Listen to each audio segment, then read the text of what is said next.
This is The Scoop for Thursday. I'm Lisa Marzilli with the WMNF News headlines.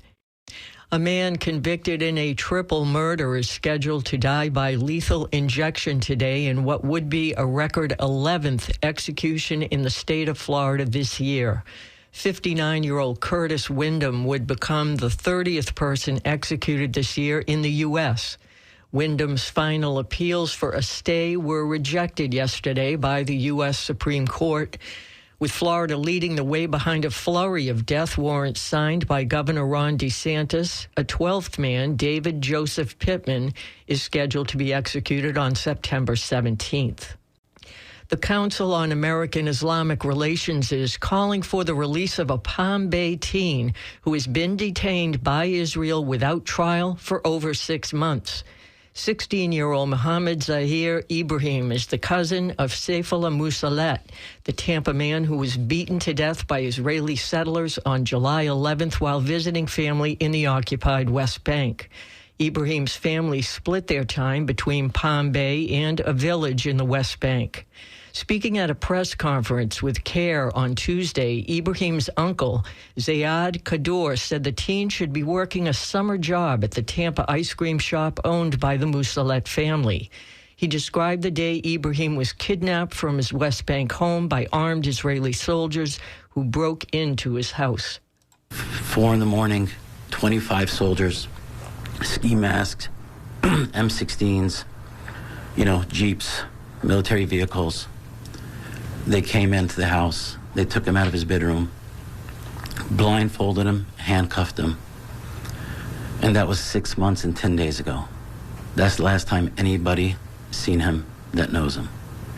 We're here, everybody's here, just like any parent, uncle, father, mother. A 16-year-old is supposed to be down the street right now getting his driver's license with his summer job, with his family, who just buried his first cousin. We want him home.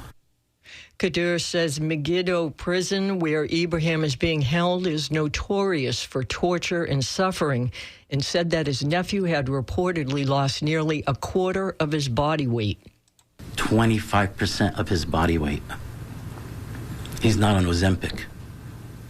He's not on a diet. He's getting starved. Scabies from his feet to his fingertips, begging for ointment to treat him. CARE and the teen's family are calling on the Trump administration to intervene on the boy's behalf. Florida Today is reporting that Ibrahim's family has also reached out to U.S. Representative Mike Haradopoulos, whose office confirmed that representatives are in touch with the family along with U.S. Embassy officials. Recently published federal data reveal cost increases between 18 and 41% for people buying health insurance plans on the Affordable Care Act marketplace. As WMNF's Chris Young reports, Floridians are sounding the alarm on how this price hike is due to the potential expiration of federal tax credits. In a press conference this week, advocates from Florida Voices for Health and others pointed to price hikes for various healthcare services that affect Floridians, including a nearly 27% overall increase at Blue Cross and Blue Shield of Florida. They point to how enhanced tax credits that were passed by Congress during the pandemic are set to expire. Scott Darius is the executive director of Florida Voices for Health. They still have the opportunity to extend the tax credits. That would mean relief for millions of Floridians. Millie Haas, an Okeechobee resident who has had several cancers and neurological disorders diagnosed, uses tax credits offered through the Affordable Care Act. I mean, we're on a fixed income. Most people are, if you're disabled or retired. So, yeah, without that, we would have to make choices, tough choices. Like, can I get my meds this month or not? New estimates from the Kaiser Family Foundation estimate that if the tax credits expire, more than 1.4 million Floridians will be priced out of health coverage, nearly doubling the state's uninsured rate. Chris Young, WMNF News. It's going to be partly sunny today with a high of 92 and a 20% chance of scattered afternoon storms.